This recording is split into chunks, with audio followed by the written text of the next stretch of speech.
예전에 인기 만화로 많은 사람들에게 알려졌던 미녀와 야수라는 영화가 있었습니다. 앞을 보시면 이 야수가 나오는데 엄청 좋은 집에 살았습니다. 근데 이 야수는 원래는 잘생긴 왕자였는데 저주를 받아가지고 얼굴도 그렇고 몸도 그렇고 모든 사람들이 보면 두려워하고 혐오하는 그러한 모습을 갖게 되었습니다. 그래서 정말 좋은 집에서, 넓은 집에서 살면서도 불구하고 이 야수가 살고 있었던 자기의 방은 어두운 곳이었습니다. 왜 어두웠을까요? 자기의 모습조차 못마땅했기 때문에 그렇죠. 그래서 자기의 모습을 거울로 보는 것조차를 두려워하면서, 그래서 좋은 조건 속에서 있으면서도 불구하고 늘 자기의 그 얼굴과 모습이 만족하지 못한 상태로 자기의 삶을 저주하면서 살았습니다. 오늘 이 영화 속에 나왔던 야수의 모습이 오늘 이 시대를 살아가고 있는 우리의 모습과도 비슷합니다. 우리는 보이는 것을 참으로 중요하게 생각합니다. 그래서 보이는 것이 좋으면 그 보이는 것을 보고 좋아합니다. 반대로 눈에 보이는 것이 좋아 보이지 않으면 좋지 않다고 생각하면서 우리는 살게 되죠. 그래서 보이는 것을 우리는 늘 현실로 생각하면서 살아갑니다. 현실적으로 좋은 것 같으면 성공한 사람으로 평가하고 스스로도 성공했다고 생각하고, 반대로 현실이 좋지 않으면 세상 사람들이 실패한 사람으로 보면서 스스로도 실패한 사람으로 생각하면서 사는 것이 오늘 우리의 삶의 모습들입니다. 그래서 절망하기도 하고 낙심하기도 하면서 야수처럼 자기의 문제, 보이는 것으로 인해서 힘들게 살아가고 있는 우리의 모습들을 보게 됩니다. 오늘 이 자리에도 아마 오늘의 나의 현실 때문에 희망적이기보다는 걱정하고 염려하고 또 낙심한 가운데에 스스로를 부족하다고 생각하는 분들이 계실 거라 생각합니다. 오늘 그런 분들은 이 하나님의 말씀을 한번 잘 들어보시기를 바랍니다. 하나님께서 우리에게 주신 이 말씀을 보면 아무것도 하지 못하고 어떻게 해야 될지 몰라 하는 지도자들과 백성들을 볼 수 있는데요. 이들은 바벨론에 나라가 망해서 포로로 잡혀갔다가 70년 만에 예루살렘으로 다시 돌아온 사람들입니다. 고향으로 돌아왔는데 그 고향으로 돌아와서 하나님이 성전을 다시 짓도록 말씀하셨습니다. 바벨론에게 멸망을 당할 때 바벨론이 예루살렘 성전을 무너뜨렸기 때문에 그렇죠. 그래서 하나님의 말씀을 듣고 지도자들과 백성들이 성전을 다시 짓기 시작했는데 문제는 그 성전 짓는 것이 쉽지 않았습니다. 그래서 성전 짓다가 성전 짓는 것을 포기하고 몇 년이 흘렀냐면 약 18년이 흘렀습니다. 그랬을 때에 하나님께서 학개 선지자를 통하여 다시 예루살렘의 성전을 짓는 것을 멈춘 백성들에게 말씀하고 계시는 것이 오늘 본문의 말씀입니다. 하나님께서 성전 짓는 것을 멈추고 있었던 이 백성들에게 학개 선지자를 통해서 다시 성전을 짓도록 하셨는데 그때가 언제였냐면 저희가 읽지 않았지만 1장 15절 말씀에 보면 다리오 왕 제2년 여섯째 달 24일이었다 이렇게 말씀하고 있습니다. 그런데 오늘 저희가 읽었던 1절 말씀에 보면 뭐라고 말씀하고 있냐면 일곱째 달이라 이렇게 말씀하고 계세요. 성전을 다시 져라 이렇게 말씀하셨을 때가 몇째 달이었다고요? 여섯째 달이었는데 성전 다시 지라고 말씀하신 후에 학개 선지자에게 다시 말씀을 주셨는데 얼마 있다가 말씀하셨냐면 한 달이 지나고 난 다음에 또다시 말씀을 하셨더라는 거예요. 그 왜 하나님이 성전 지라고 말씀하시고 난 후에 또다시 한 달이 지났을 때 또 말씀하셨을까? 그 이유는 그들이 한 달이 다 지나도록 성전 짓는 것을 망설이고 있었기 때문에 그래요.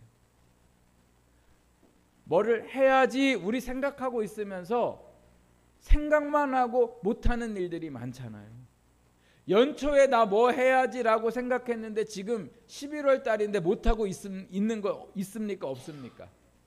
예, 매번 생각만 하고 지금까지 11월이 다 되도록 못하고 있는 것들이 있는 것처럼 이 백성들이 지금 그렇게 하고 있더라는 거죠. 도대체 왜 하나님이 한 달 전에 성전 지으라고 말씀하셨고 네 대답해 놓고서는 왜 이들이 성전을 짓지 않고 있었을까? 그 말씀은 3절 말씀에 나와 있습니다. 우리 같이 3절 말씀 함께 읽어보겠습니다. 너희 가운데 남아있는 자 중에서 이 성전의 이전 영광을 본 자가 누구냐? 이제 이것이 너희에게 어떻게 보이느냐? 이것이 너희 눈에 보잘것없지 아니하냐? 3절 말씀에 남아있는 자는 누구를 얘기하냐면요, 바벨론의 포로로 잡혀갔을 때에 그 포로로 잡혀간 다음에 지금 70년이 넘어서 80년이 다 되어지고 90년이 가까이 된 그 상황이에요. 그러니까 어려서 부모와 함께 포로로 잡혀갔던 그 아이 중에 옛날 성전이 무너지기 전에 성전을 본 사람이 남은 자라고 얘기하는 거예요. 그래서 그 남은 자가 하나님이 그 남은 자에게 뭐라고 얘기하시는 거예요? 야, 네가 지금 성전을 지으려고 하니까, 솔로몬 성전을 봤던 이 사람이 지금 성전을 지으려고 하니까 그 눈에 어떻게 보인다는 거예요? 보잘것없이 보인다는 거예요. 그러니까 남은 자 눈에도 성전이 보잘것없어 보이고 성전을 짓는 이 모든 일들이 지금 백성들과 지도자에게는 현실적으로 많은 문제를 가지고 있더라는 거예요. 솔로몬이 성전을 지을 때에는 재정도 풍부했습니다. 얼마나 많이 헌금을 많이 했는지 이제는 다윗이 그만 가지고 오라고 할 정도로 너무 많은 재정을 가지고 있었고, 또 성전을 짓는 일에 7년 동안 성전을 지을 때 백성들이 얼마나 열심으로 성전을 짓고 백성들도 많았는지 인력이 부족하지 않았더라는 거예요. 더군다나 이 성전, 솔로몬의 성전을 지을 때에 주변의 나라들이 성전 짓는 것을 막 도와줬어요. 그런데 지금 성전을 지어야 하는 현실은 재정적으로도 부족했고 사람도 없었고, 다른 나라가 도와주는 게 아니라 예루살렘에 이 사람들이 오기 전에 다른 민족들이 예루살렘에 들어와서 그 예루살렘에 살고 있었던 사람들이 성전 짓는 것을 방해했더라는 거예요. 하나님은 성전을 지라고 말씀하셨지만 지도자들과 백성들이 생각할 때에는 성전을 짓는 현실적인 문제가 너무나 어려웠더라는 거예요. 그래서 지어야 함을 알면서도 불구하고 막막하고 그리고 두려워하고 걱정만 하고 있었더라는 거예요. 왜요? 그들이 성전 짓는 그것이 자기들 스스로 보잘것없다고 생각했기 때문에 그렇습니다. 얼마 전에 제가 중국의 발전과 미래에 대한 기사를 본 적이 있습니다. 이 기사의 결론은 뭐냐? 중국의 미래는 밝다. 반면에 한국의 미래는 어둡다. 이렇게 결론을 냅니다. 그 여러 이유 중에 하나가 뭐냐면, 어떠한 일들을 중국은 계속해서 독려하고 장려하는데 한국은 그 정반대의 모습을 하고 있기 때문에 그래요. 중국은 지금 초등학교 아이들부터 과학 중심 기술을 그 아이들에게 가르치고 AI의 교육을 계속해서 그 아이들에게 가르치고 있더라는 거예요. 그래서 중국에서 공부 제일 잘하는 아이들이 제일 많이 가는 대학이 공대라고 합니다. 그래서 그 과학기술과 산업적인 그 일들이 계속 발전을 해오고 지금도 그 발전했던 모습들이 막 드러나고 있는 상황인 거죠. 반면에 한국은 공부 제일 잘하는 아이들이 어느 대학을 희망하는 줄 알고 계세요? 의대를 희망하고 있어요. 심지어 고등학교를 과학고등학교로 가거든요. 근데 이 아이들이 과학고등학교로 가는 건 과학을 연구하고 기술을 연구하기 위해서 가서 그러한 사람이 되기 위해서 학교를 가는데, 결국은 이 공부 잘하는 애들이 과학고를 갔다가 진학할 때에 뭐를 하냐면 의대를 진학을 하려고 하더라는 거예요. 그래서 한때 과학고 가는 애들은 나라의 정부에서 지원을 받는데 그 지원받는 거 다시 다 뱉어내라, 이러한 이야기를 한 적이 있습니다. 뭐 의대를 간다고 해서 문제가 아니고 그것이 문제 있다고 제가 말씀드리는 게 아니라, 중요한 건 뭐냐면 왜 아이들이 의대만 가려고 하냐는 거죠. 왜 그럴까요? 아이들이 생각이 의대를 가는 게 좋다고 생각하는 생각도 있지만 누가 자꾸 그렇게 하라고 하는 거예요? 부모님들과 사회가 그렇게 만들어 가는 것이죠. 왜 그렇습니까? 보이는 것을 중요하게 생각하기 때문에 그래요. 과학기술 그리고 뭔가를 연구하는 것은 금방 드러나지 않습니다. 그렇다고 누군가가 그 사람을 대우해 주는 그러한 문화도 아니더라는 거예요. 근데 의사 선생님은요? 의사 뭐라고요? 선생님이라고 그러잖아요. 그래서 병원에 가면 우리 다 머리를 조아리잖아요.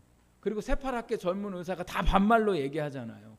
어른들한테도 그렇고 환자들한테도 그렇고, 막 어느 분들은 막 승질도 내고 막 화도 내고 막 그러는 분들도 있잖아요. 왜 그래요? 그만큼 사회적인 지위가 높기 때문에 그런 거죠. 겉으로 보이는 안정적인 일과 그리고 성공적으로 보이는 그 모습들이 계속해서 그 길로 아이들을 가게 만들더라는 거죠. 그래서 한국은 공대 아이들이 점점 줄어들고 있고 기술 분야는 점점 약해져 가고 있더라는 거예요. 그러다 보니 한국의 미래는 밝을 수가 없다. 그래서 다양한 데에 힘써야 되는데, 다양한 데 힘쓰는 게 아니라 뭐에 힘쓰냐면 보이는 것. 보이는 것이 성공적이고 잘 사는 것처럼 보이는 것에 이 세상이 전부 다 몰리기 때문에 이런 현상들이 일어나고 있더라는 거죠. 큰 차, 비싼 차를 타고 다니면 성공한 인생이라고 부릅니다. 반면에 큰 차를 타지 못하고 비싼 집에 살지 못하면 그 사람은 잘 산다고 말하지 않습니다. 또 자기 스스로도 큰 차와 큰 집에 좋은 환경에서 살면 스스로를 성공한 인생이라고 생각하지만, 반대로 차도 없거나 집이 좁거나 이러면 스스로를 누추하다고 말하는 것을 볼 수가 있습니다. 그래서 제가 신방 이렇게 가보면 성도님들이 그래요. 집이 누추해서. 여러분, 왜 집이 누추해요? 집이 참 좋은데도 누추하다고 스스로 생각하는 거죠. 왜요? 자기가 세상에 보이는 그것으로, 또 스스로도 세상에 보는 눈으로 자기를 바라보니까 계속 스스로 보잘것없어 보인다고 생각하더라고요. 특히 한국 사람들이 그런 문화가 참 많죠.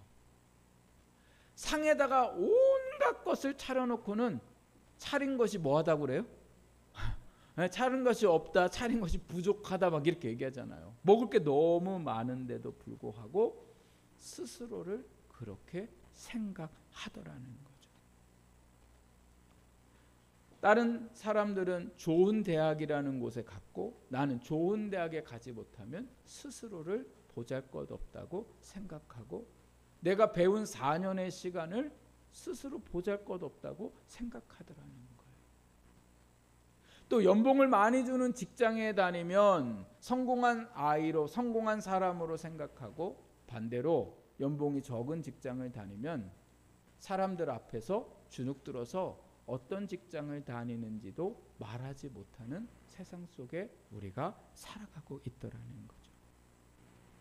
나이가 든 어른들을 생각해 보면 자녀들에게 서운함이 들 때에 인생의 초라함을 느낀다는 말씀을 하실 때가 있어요.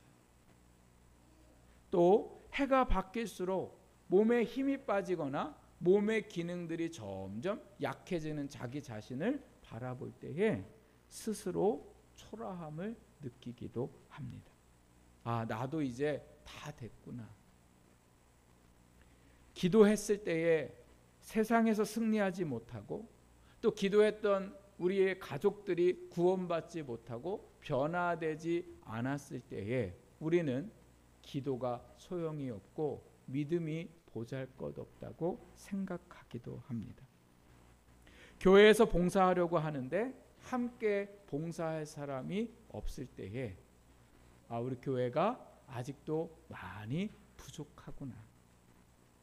재정이 풍부한 교회는 이것도 하고 저것도 하는데 재정이 풍부하지 않으면 재정이 풍부하지 않는 것으로 인해서 초라한 마음이 드는 생각이 오늘 이 작은 교회의 모습들이기도 합니다.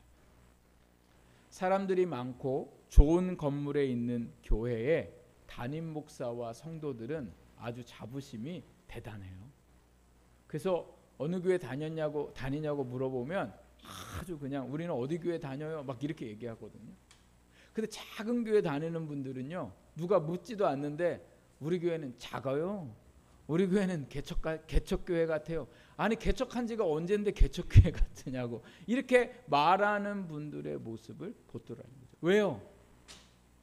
큰 교회가 좋은 교회라고 생각하고 작은 교회는 보잘것없는 교회라고 생각하기 때문에 누가? 밖에 사람들뿐만 아니라 교회 안에 스스로의 성도들의 삶의 모습이 생각이 그렇더라는 거죠. 그래서 오늘 하나님은 이 학계 시대의 백성들에게 뭐라고 물어보셨어요? 너희 자신이 어떻게 보이느냐? 보잘것없어 보이느냐? 이렇게 질문하신 이 질문을 오늘 우리에게도 똑같이 하고 계시는 거예요. 너는 너 자신의 인생을 어떻게 보고 있니? 보잘것없다고 생각하니? 너는 너의 자녀를 어떻게 바라보고 있니? 너의 가정을 어떻게 바라보고 있니? 너가 다니는 직장을 어떻게 바라보고 있니? 보잘것없다고 생각하지는 않느냐? 오늘 이렇게 이 말씀을 통해서 우리에게 질문하고 계시는 거죠. 여러분 어떻습니까? 보잘것없는 인생이라고 생각하시고 보잘것없는 가정이라고 생각하고 보잘것없는 교회에 다닌다고 혹시 생각하며 살고 계시지는 않습니까?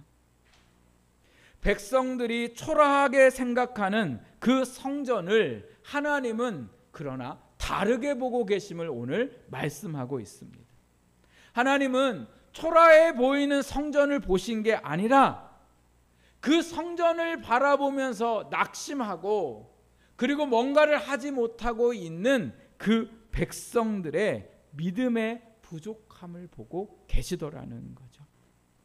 성전의 건물이 초라한 게 문제가 아니라 그 보이는 것에 마음을 빼앗기고 이러지도 못하고 저러지도 못하고 말씀대로 살아가지 못하고 있는 그 백성들의 믿음의 문제를 하나님이 말씀하고 계시더라는 거예요. 그래서 하나님께서 보이는 것에 이러지도 못하고 저러지도 못하고 있는 백성들에게 뭐라고 말씀하고 계시냐? 4절 말씀을 우리 같이 한번 읽어보겠습니다. 4절 그러나 여호와가 이르노라 스룹바벨아 스스로 굳세게 할지어다 여호사닥의 아들 대제사장 여호수아야 스스로 굳세게 할지어다 여호와의 말이니라 이 땅 모든 백성아 스스로 굳세게 하여 이러할지어다 내가 너희와 함께 하노라 만군의 여호와의 말이니라. 아멘. 스룹바벨이라는 사람은요 그 예루살렘을 관리하는 총독이었습니다. 유대인이었지만 바벨론 왕이 너 예루살렘에 가서 거기에 있는 유대인들을 잘 다스려라 하고 보낸 총독이 스룹바벨이고 대제사장은 누구예요? 여호수아였어요. 근데 하나님이 스룹바벨에게도 대제사장 여호수아에게도 그리고 백성들에게도 3번이나 똑같이 말씀하신 게 뭐예요? 스스로 굳세게 할지어다. 너 스스로 하나님의 말씀을 믿어라, 이렇게 말씀하시는 거예요. 보이는 것에 흔들리지 말고 스스로 마음을 뭐예요? 굳세게 해야 된다는 거예요. 스스로 굳세게 한다는 건 내가 잘해봐야지, 내가 한번 해봐야지 이런 뜻이 아니라 하나님이 말씀하셨으니 이 말씀대로 될 거야 라고 스스로 흔들리지 말고 굳세게 해야 된다는 거예요. 하나님의 일을 해야 되는데 앞에서 일하는 총독도 마음이 흔들리고 걱정하고 있고 염려하고 있고, 대제사장 여호수아도 걱정하고 흔들리고 있으니 백성들의 마음은 오죽하겠냐는 거예요. 하나님의 말씀으로 무장해라. 그것이 오늘 하나님의 말씀이셨습니다. 초라해 보이는 성전을 지어야 하는 환경에 흔들리지 말고 성전을 지으라고 하신 그 하나님의 말씀을 믿고 마음을 강하게 해서, 우리가 읽었던 그 말씀의 4절 끝에 보면 일할지어다 라고 말씀하고 있어요. 뭐 하라고요? 일하라고요. 하나님의 말씀대로 행하라는 거예요. 그것이 하나님이 이 백성들에게 주신 말씀이었습니다. 그러면서 하나님은 그들과 함께 하시겠다고 말씀하고 계세요. 어떤 건물이냐, 얼마나 크냐, 얼마나 화려하냐, 이것이 하나님은 중요하게 여기시는 게 아니라 하나님이 함께 하시는 성전을 중요하게 생각하더라는 거예요. 성전을 짓기 위해서 재정도 부족합니다. 사람도 부족합니다. 주변에 다른 민족들이 성전 짓는 것을 방해합니다. 그러나 그 모든 일에 있어서 스스로 마음을 굳세게 하라고 말씀하세요. 왜요? 7절에서 9절 하나님이 이렇게 말씀하시는 이유가 있습니다. 우리 같이 7절에서 9절 말씀도 함께 읽어보겠습니다. 또한 모든 나라를 진동시킬 것이며 모든 나라의 보배가 이르리니 내가 이 성전의 영광이 충만하게 하리라. 만군의 여호와의 말이니라. 은도 내 것이요 금도 내 것이니라. 만군의 여호와의 말이니라.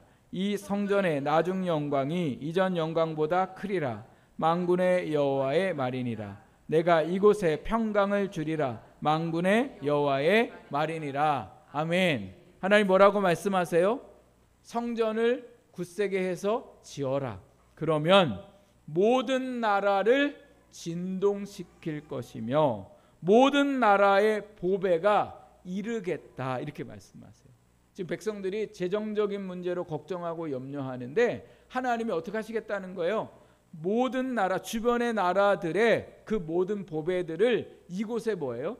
이뤄서 그의 부족함을 채우시겠다는 거예요. 그러면서 뭐라고 얘기하세요? 은도, 금도, 그래서 어떻게 하겠다는 거예요? 은이 필요하면 주고 금이 필요하면 주겠다는 거예요. 지혜가 부족하면 지혜도 주시고 사람이 부족하면 사람도 붙여 주실 거라는 거예요. 그런데 우리는 늘 염려하잖아요. 이번 김장하는데도 얼마나 걱정이 많으신지. 왜냐하면 그동안 하셨던 분들이 못 오신다고 그러고, 또 우리 연합 여성교회 회장님도 그냥 일이 있어서 따님이 이래서 이렇고 저렇고 막 걱정이 태산 같은데, 제가 어제 와보니까 걱정할 일이 하나도 없어요.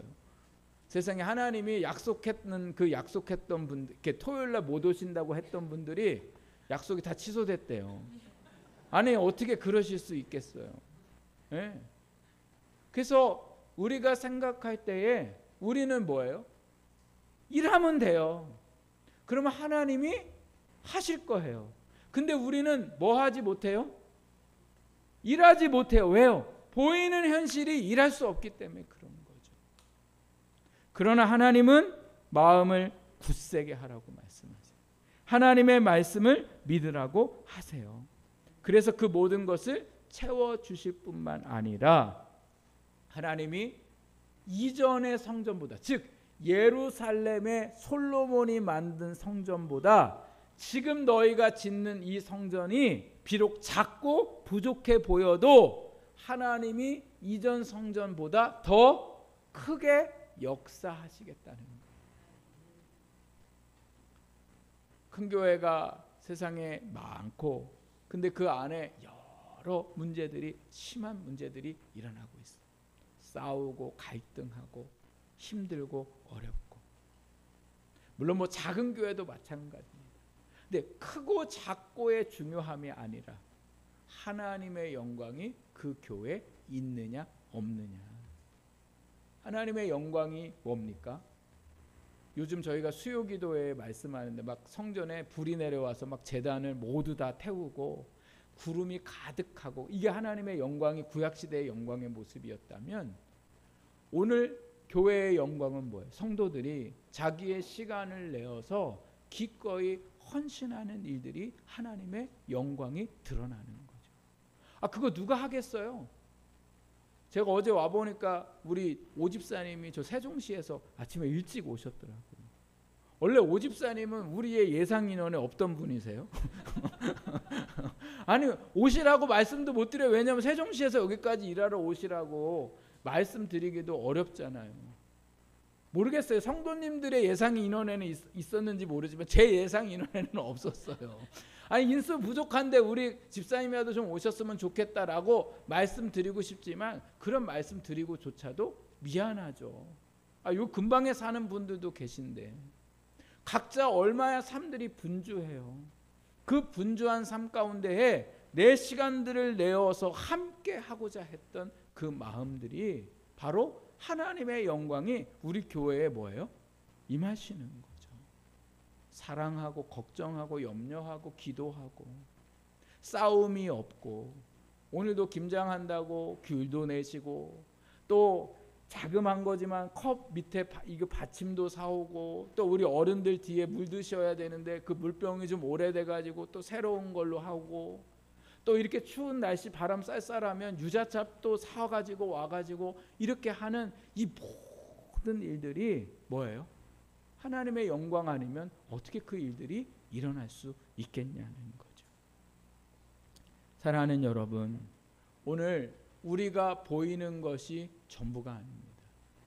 우리는 보이는 것에 현혹되어 살아가는 인생이 아니라, 비록 그 보이는 것이 보잘것없어 보여도 그 속에 역사하실 하나님을 바라보고 흔들리지 않고 말씀을 내 스스로 굳세게 믿고 일할 때에 하나님의 영광이 우리의 삶에 일어나게 될 줄 믿습니다.